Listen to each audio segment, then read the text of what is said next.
Hey guys, today we're going to do a short video in the shop and I'm going to talk about annealing some 300 Winchester Magnum brass with a bench source annealer.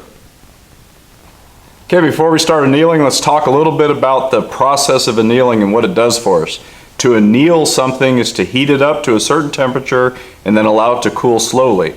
The reason we anneal brass is so that it maintains its natural properties, which are general strength to handle the pressure of a fired round, and also some elasticity up in the neck, shoulder, and the case body area. The one thing we don't want to do is soften the head at all, so we keep all the heat away from the head. We want it to maintain its hardness that it comes with and not mess with it at all. It has no place to go. In other words, it can't expand when it fires like the neck can and the shoulder and everything else. So we want that to stay hard to handle the pressure. Okay, two things annealing does for us from a long-range precision standpoint. One is it makes your brass last longer. You're not going to get the work hardening problems and case splits and all that kind of stuff. I've never ever seen that myself, other than on 44 Magnum cases that I shot a lot. Generally my pieces of brass might last 7 or 8 firings before the primer pockets are toast on them, and I've never had one split. So that's not really the reason I do it. The reason I do it is to get consistent neck tension. I started doing it when I was working with a 7 WSM and I had to use Winchester brass. I noticed after about 3 firings that brass had a different feel to it when I'd seat bullets. Sometimes it'd have a different feel to it when I'd bump the shoulders back or something like that. The only thing I could come up with was the Winchester brass itself was work hardening and not evenly across the entire batch, the entire lot of brass. So I started annealing brass. I started seeing instant changes in my ES, my extreme spread in the velocity, meaning it was going back down to where it was when I started the project. And that's really the only reason I do any annealing. So with that 7 WSM, it was more of a troubleshooting thing and a fixing thing when I started annealing. However, since I started doing that, I decided that if I have a machine and I have a process, I'm going to do it with every piece of brass I reload for in a high-power precision rifle. So now, some people say that you just need to anneal every second or third firing. With a machine like a bench source, there's no reason not to anneal every firing. You can't over anneal it if you do it correctly. So I just anneal after every firing before I size my brass, and then I have nothing to worry about. It's all going to be exactly the same. Everything's going to be consistent, which is the name of the game in precision reloading. Okay, this is the bench source machine. It's all electronic. It's very sturdy. It's very well built. It's also very expensive. I'm not going to try to sell you on this machine. There's a lot of different ones on the market now. I bought this 3 years ago and I haven't had any problems with it. I really like it. I definitely recommend it. It's got a power button here. Just turn it on. It's got a fan underneath that cools down this plate, cools down the whole unit. It just blows air up so that heat can't transfer down through the machine. Any heat that does transfer quickly disperses, which is a good thing because we don't want the head of the cartridge to get too hot. It has an adjustable rheostat right here for adjusting the time that the cases sit in the flame. Just have 2 generic nozzles on here with 2 generic bottles of propane, and that's about it. Let's go ahead and run through it. Okay, I'm not going to claim any big credit on doing this right or any of this being my idea. I simply followed the directions that came with the bench source machine. They make sense. I'm getting consistent results, so I'm going to stick to them. This is called Tempilaq. This is a paint-on chemical that you put on the brass that changes, they say it changes color, but it actually kind of liquefies and turns this black ooze color when it reaches the temperature that it's rated for. So this one is 650 degrees and that one's 450 degrees. I don't recommend buying the 450 degree Tempilaq. It's pretty much a waste of money, but I'll show you how you use it if you do get it. The 650 is the one that we're going to be concerned with. Okay, to anneal brass with direct flame, we actually have to get it a little bit hotter than we need, but for a very short period of time. So what I'm doing is I'm working off of a reference here with that yellow Tempilaq. So where the yellow Tempilaq on the left has been painted already and turned black, that black section tells me that right there that piece of brass has hit 650 degrees. So what I'm doing is I'm painting a stripe on the one on the right, and I'm painting a 450 degree stripe on the bottom of that case to show you that the heat doesn't migrate anywhere near down towards that case head. We can start annealing at 480 degrees and we can stop it at 600, but we can't leave the brass in that heat that long and not have it migrate down to that case head. So we're going to compromise. We're going to get the brass a little bit hotter right on the case neck where we want the annealing to occur, and then pull it out of there when that Tempilaq turns black about 1/8 of an inch down from the shoulder junction. Now, there's a lot of different methods out there for measuring whether or not you got to the correct temperature. A lot of them revolve around what color is the brass. I've seen guys talk about, you know, as soon as something starts smoking out of the brass, you want to stop. I never found those ways to be precise enough for me. This Tempilaq has worked really well for a long time now. The results you should be looking for when you anneal brass is a consistent neck tension.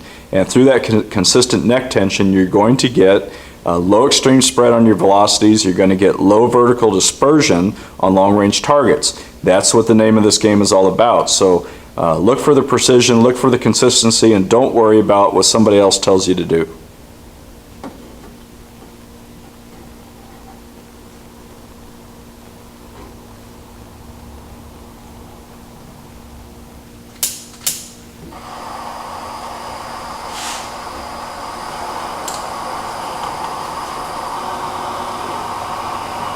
I'm going to set this for a very short time, and this is simply to see where the flame's hitting.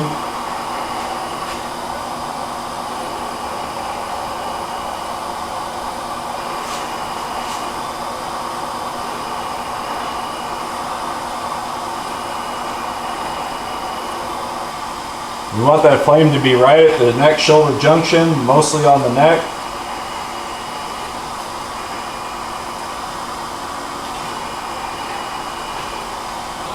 Okay, we're going to run 2 pieces of brass through it, 3.5 seconds.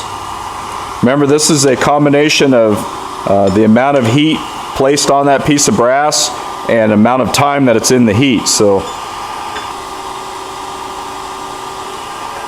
that blue flame that you just saw was steel wool burning off of a chunk of slag that's on that piece of brass.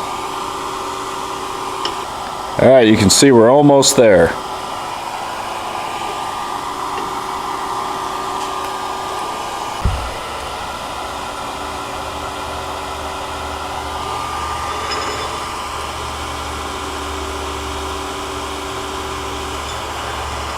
Okay, that was at 4 seconds on the money. You can see that the Tempilaq, the 650 degree Tempilaq, has turned black about 1/8 of an inch down from the shoulder to the case body, and that the 450 degree Tempilaq that I applied on the case head on the case on the left hasn't been touched at all.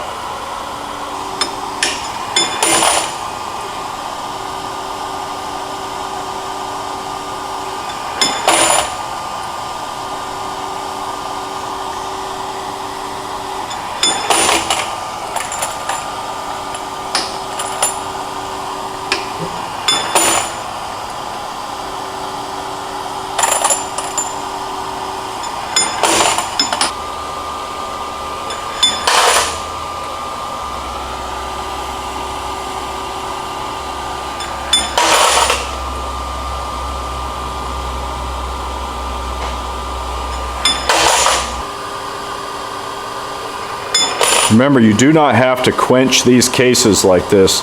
They can be allowed to cool naturally. I just have some old baking pans that I found in a garage sale that work really well for that.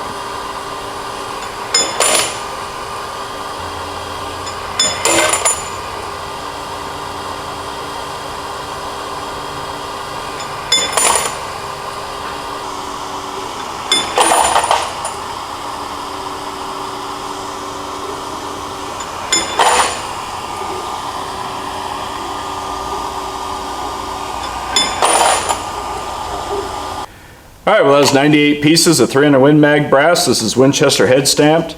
Thing to keep in mind is all brass is a little bit different, so your Norma, your Lapua, Winchester, Remington, whatever, is all going to anneal a little bit differently. Being able to adjust it, you know, the amount of time it's spent in the flame as well as the distance from the flame with a machine like this bench source is just invaluable. Makes it so much easier.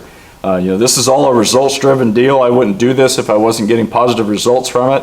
I've been doing this exact same process now, just like I showed you, for about 3 years, and I just like it. It just works really well. It's very easy. It's not complicated. You don't have to overthink it. Trust the Tempilaq. You know, trust it and don't go off of color, because you know, when that flame starts making that brass turn red, man, that is hard to time. So trust the Tempilaq, play with the amount of flame you put on the brass, play with the amount of time that it spends in the flame, and then just kind of keep some notes to give you a rough place to start on the next time. Some other things to think of are, I always clean my brass completely before I anneal, and I anneal before I size the brass. A couple other things are, temperature of where you're doing it can make a big difference. I'm in my shop right now. It's about 60 degrees in here right now, but if it's 35 degrees, say this winter, my dwell time, in other words, the amount of time that the brass spends in the flame, is going to go up probably, as well as how much flame I have to put on it. So just keep track of how much temperature you're putting on there, because if you go too far, it's gone. You just can't bring it back. You remember, this is a results driven thing, so the biggest thing you want to look for is low ES in your velocity. Very consistent neck tension. You'll be able to feel it when you seat bullets. You'll be able to feel it when you size the brass. And when you shoot long range, you're going to get some low vertical dispersion. They're going to be real close together, up and down, which is what we're after. You know, the wind will always be out there to beat us up some, but the rest of it should just be a good math equation. And making good ammo through the process of careful seating depths and powder charges and annealing your brass goes a long ways towards getting that good ammo. So anyway, that's all I have to say about that. Until next time, thanks for watching.